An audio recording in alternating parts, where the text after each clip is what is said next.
Welcome to Becoming Your Own BFF with host Randy Haveson. Let's agree that life gives us hurdles, but how often do we turn those hurdles into walls? Randy will give you strategies to break down the walls and clear the hurdles that are in your way. The goal of the show is to help you find happiness and joy at levels you didn't even know existed. Becoming Your Own BFF starts now. Hello, everybody. Welcome back. And thank you for joining us today. If you were here last week, you know that I was speaking with Emily Golden. She's amazing. She just blows my mind. She's like a sister from a past life. I mean, I know that we've met before. We just have that connection. And we had such a great conversation. I wanted to bring her on again this week and talk to her some more and really get a little deeper into the conversation that we had, to give you some more tools on what you can do to achieve the joy and the happiness and the freedom that we enjoy. It didn't just happen overnight, and we're going to talk about that. But if we can do it, you can do it, and we're going to give you some of the steps and some of the tools to make that happen. So without further ado, Emily Golden. Emily, welcome back. Thanks for having me again. I'm so excited to be back.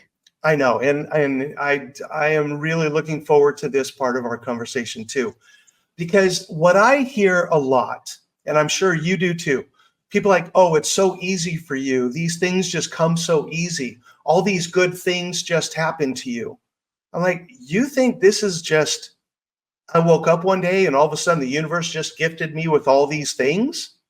It was a long, very difficult process to get here. And I went through some pain and fear and all kinds of stuff in order to get where I am. This is a 40-year journey that I've been on. It didn't just happen. So, I mean, is that kind of your experience too? Yeah, it's so easy, especially now with social media. You see people's highlight reels and you make up stories. So I always joke around. It's like overnight success. 10 years in the making. Yep. So I have people who come to me often to understand how I built the business that I've built. And though they are not often asking it in this way, there's usually an undertone of where is the easy button? And not because they aren't awesome people, but it's like, there's this idea that it's got to be easy. And I will tell you, the business, the way that I live my life, the fulsomeness of my life, none of it has come without a tremendous amount of work, determination, and holding a vision of what it is that I'm intending on creating. Manifest. It's work. It's work, and it's the best kind of work. Yeah. So, the people who start thinking, oh, so easy for you, but all these things keep happening to me, and I'm so bored, and I'm so lonely, and I'm so this, and the universe says, oh, you want to be bored and lonely? And it gives you more opportunities to be bored and lonely. You say, I want exciting, I want new and fresh, and I'm going to work towards it. I'm going to go to a comedy show, or I'm going to go to the mall and walk, or I'm going to go to a movie by myself. I'm going to enjoy. And all of a sudden, oh, you want to enjoy? And the universe is just going to give you that stuff. Whatever you put out is what you're going to get back. I say this, I love it. And I say it in this way. Our language creates our reality. So when I hear someone say, well, I'm not good at speaking in front of a group, or I'm not, I don't eat healthy. I always say, watch what you're saying, because you're actually perpetuating that thing. So if you want to become a better speaker, you're becoming a better speaker. If you want to start eating healthier, you're becoming intentional about eating healthier. You're becoming that way. But our language creates our reality, and what we put out, energy follows energy. We will get it back. And people think I'm going to eat healthy, and they plan on 100% eating healthy. No more ice cream, no more candy, no more. And it's a setup. New Year's, I think one of the worst things people could do is set themselves up with New Year's resolutions. I eat healthy, but I'm an 80-20 guy.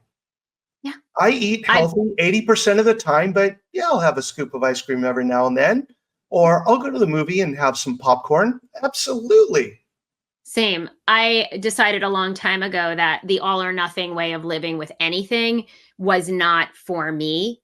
Yes. Um, and specifically when it comes to food, I 5 days a week, I'm very healthy, and on the weekends, generally, right, unless we're on vacation, I don't deprive myself, because what I have Yeah. found, with I wouldn't say I had an eating disorder, but some disordered eating. What I have found is it becomes the forbidden fruit, and then you want it Yes. more, and it's Yes. not healthy, right? So it's not all or nothing, and there's nothing special about January 1 or January 2 for No. starting a new, habit. If you want to start a new habit, you do that Today. immediately. And Today. then you figure out where you sabotage yourself and take yourself off track, and start Mhm. breaking promises to yourself, and start believing that you're actually incapable of creating that habit. You have to have the awareness in order to shift it. Exactly. And if you do slip up, it's like, okay, I'm going to have salads 5 days a week. And then one day you have a sandwich. What does the bully say? I can't believe he did that. He didn't. What does the best friend say? Hey, you've been doing really great up until now. Okay, it's just one sandwich. You'll have a salad tomorrow. Yeah, right. Like, and I love that. I say also this, like, what do I need? If I was eating my salads and I fell off because I had a sandwich and I'm beating myself up, it's like sometimes I'll put my hand on my heart and say, like, sweetie, what do you need? Yeah. What do Yeah. you need around this? It's like you're starting to talk really nasty to yourself, or what is the unmet need? You know what? I really just needed that sandwich, and now I'm good to move on. Or what I was really needing was a hug from a loved one. But Mm. instead I reached for the sandwich because I was looking to soothe myself. Gotcha. Yeah. Or even, I was just tired of salads. I wanted a sandwich. Okay. Right. Yeah. Right. Now we have some information. How do we set ourselves up to be more successful when we're going to want some diversity in our diet? Exactly. And it's giving yourself grace.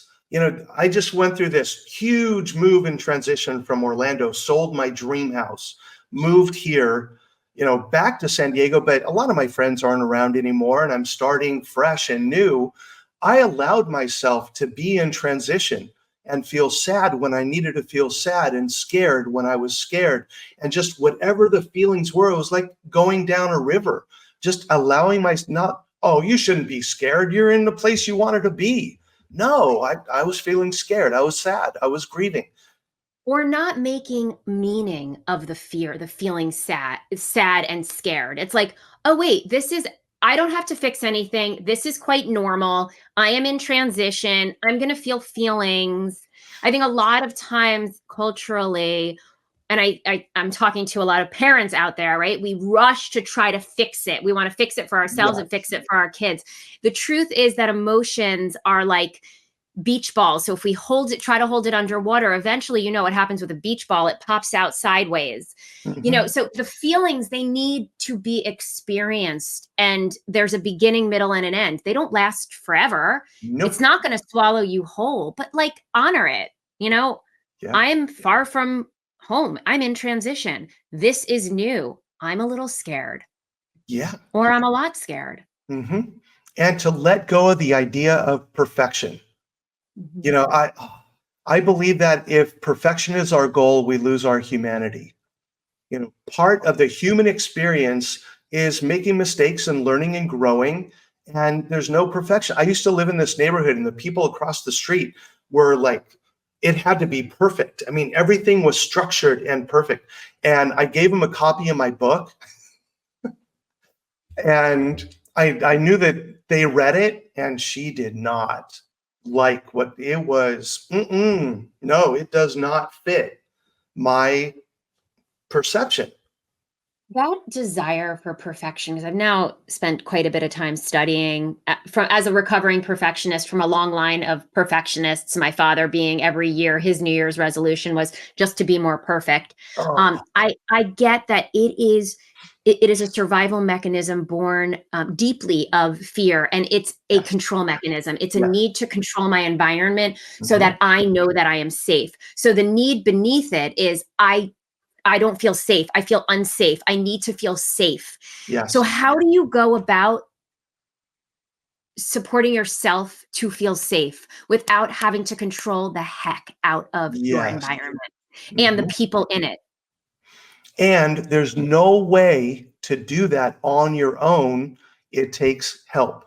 Asking and reaching out for help, whether it's therapy, coaching, reading a book that kind of challenges the way you look at things, journaling. Oh my God, journaling is such a beautiful tool. It So there really are is. so many ways to do it, but yeah, you can't do it alone. 100%. Yeah. 100%. I always say, can't read the label from inside the jar.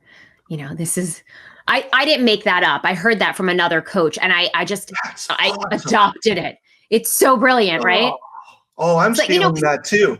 Yeah. when you're talking to someone and you reflect something and they're like, how did I not see that? It's like, well, because you're inside. Yeah. Can't, Oh, I'm on the outside. I get to see on the outside. yeah. Yeah. When we're in the middle of it, it's so hard to get a different perspective. Oh my God, I love that. You can't read the label from inside the jar. Wow. Thank you for that. That was awesome. Her name is Karen Wright. She's a master certified coach. I believe she lives in Canada. Nice. Oh, love the Canadians. Yes. But Love any of it. one of the beautiful parts of this is that I learn as much as I hope the audience members do. That this is part of my learning and growing too, that when I meet people like you and some of the other guests I've had on, it's like, that's what this whole thing is about.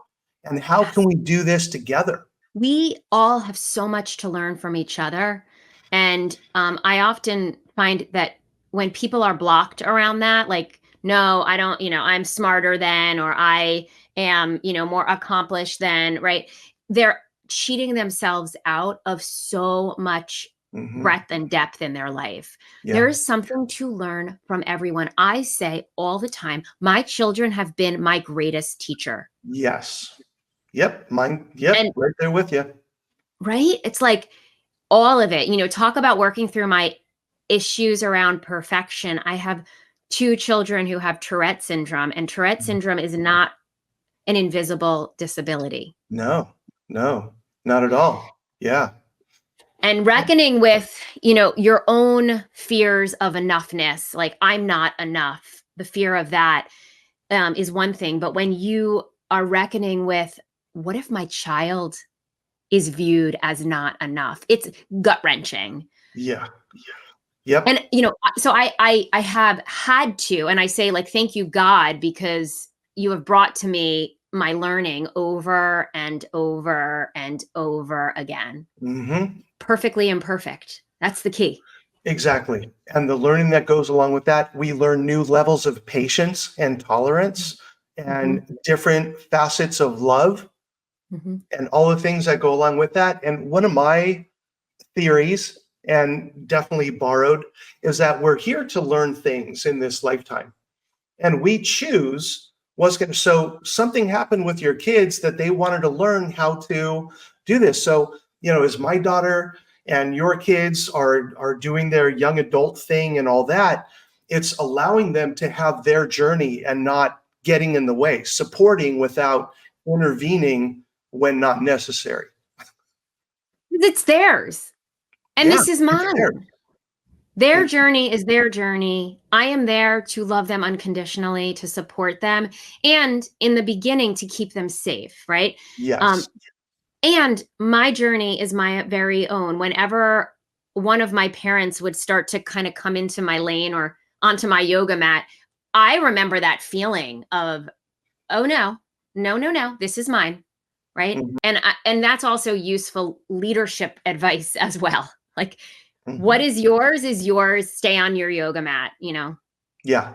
But see, part of my story is I was raised with parents who got on my yoga mat. I'm like, why are you on my yoga mat? And they said, who bought you this yoga mat? Uh-huh. I'm like, Mm-hmm. oh. So it was that demeaning and killing individuality. And I wasn't allowed to be myself. And, I make a joke or do something. And where did you come from? I'm like, you? So I grew up with self-doubt and no confidence, but big ego and cocky and but it was all about fear. And to And overcome that took a lot of time and energy. and it strikes me, this word shame, shame. Yes. The level of shame that a child feels, mom and dad, when mom or dad or both are shaming that child. Mhm. Shame is, as Brene Brown says, um, embarrassment is I did something bad or wrong. Shame is I am bad or wrong. Yep. Yep. And untangling from that shame, Yes. the grips of shame, that's deep work. Absolutely. And for people who grew up in alcoholic families Mhm. or whatever the dysfunction was, I mean, it's really hard to separate from that and then do the work to individuate. But I got to tell you that those who go through those situations, when they come out the other side, they're some of the strongest people you'll ever meet. And that's My the husband and beauty. I were watching my husband and I were watching a movie last night. It was a Joseph Campbell's, I don't remember what it's called, but it's about the hero's journey. Oh, there's a show about that? There's a show about the hero's journey, and Ooh. I apologize. I will let you know so you can put it in the show notes what the movie is actually called. But we were watching it last night, and it's exactly about this. It's about um, the coming out the other side, and it, that's part of you've had a hero's journey for Hmm. sure. I've Oh, had a yeah. hero's journey, and that's what we're Yeah. talking about here. Is like your very own hero's journey. Hmm. It's available for all of us. Absolutely. And there are different levels of that. Like you grew up in your situation, that was part of your hero's journey, but now your kids and your journey with them is another level of the hero's journey. So you're like friggin' Wonder Woman. Wonder Woman has nothing on you. Jeez, man. Very funny. I call my car Wonder Woman. She's electric blue. Oh, I like Yeah. that. Uh-huh. Okay. Mine's red. I call it Dracarys. Yeah. I'm a Game of Thrones fan. Love it. One of the things that can be frustrating for me sometimes is that I see the end point and how worth it the journey is to walk through the pain and the shame and all of those negative feelings in order to get to where we are today. And I wish there was a more simple way to let people know, but unfortunately, you just got to do the work Yeah. and reach out for help and getting involved in with coaching or getting your book, things like that, or my book. One of the things I'm doing, I'm putting together a new community called Club 528, which is people who feel like they're alone on this path and journey, but they want to connect with like-minded people who are also on the journey. They can join Club 528 and meet like-minded people. So I think that's the key is like there is no easy button. It is work, and your work is likely going to look different than my work, and yeah. but to know that you have a community that is holding you is Mhm. everything. Yeah. And so, like, the very first step I would say is finding that community um and getting yourself supported. And it could be that it's just with one coach or a therapist or Yeah. whatever, and then eventually you find a community of others, like-minded people. Mhm. Um that is a huge step in the direction of transforming. Oh, absolutely. I mean, when I think about what it was for me, my community was 12-step programs. Yes. I Yes. went in there and, the first meeting, they read this thing called Who is a Cocaine Addict? And it was like, oh, how did they know I did all that stuff? You mean I'm not the only one? These Mm, people are like me? And yeah. I instantly felt that community. Yeah, just to know you're not alone. You're not alone. And if you take Yeah. anything from what I have shared today, know Mhm. that you are not alone. Not alone. And there is possibility. There is a life of your creation Mhm. on the other side. Yeah. And to just take care of yourself and talk to yourself like your own best friend, please. Yes. What would your best friend say in this situation? Yeah. And realize that life is going to keep throwing stuff at you. But if you have the strength to survive what you did earlier in your life, you have the Mhm. strength to survive this too. And if you're in an unsafe situation, get out of it and get help. We're Yeah. so much stronger than we realize. Oh, absolutely. Yeah, it's like the mother who lifts the car off of the kid when she needs to. You know, Totally. it's that strength is there, whether it's physical, mental, emotional, spiritual, it's there when when we learn how to tap into it. Yeah. Emily, thank you so much. This was Thank so you for awesome. Thank you for having me. Thank you from the bottom of my heart for the work that you're doing in the Yeah. world, for You too. making such a huge difference, for using your own pain and shame and story to transform the lives of others. It is the most powerful work, Yeah. and it is also the most courageous, in my opinion. I agree. And we're doing it. I'm not saying we did it, we're doing it. It's Yeah. We're in process. Absolutely. Everybody, thank you so much for being here. I hope you got as much out of this as I did and as Emily did. And we'll see you again next week. And if you have any questions, comments, go to Emily's website. What's your website? It's golden-resources.com, or I'm on LinkedIn. I post every day on LinkedIn. So Emily Golden on LinkedIn. Awesome. Reach out to Emily, reach out to me. If we can support you at all, feel free to let us know how. And hopefully we'll see you again next week. Take care. You've been listening to Becoming Your Own BFF with your host, Randy Haveson. Tune in every Friday at 1:30 Pacific on transformationtalkradio.com for more tools to stop being your own worst bully and start becoming your own best friend. Learn essential skills to boost self-esteem and overcome the devastating effects of ego. By focusing on physical, mental, emotional, and spiritual well-being, you can start listening to your best friend voice rather than your inner bully voice. For more information, visit randyhaveson.com.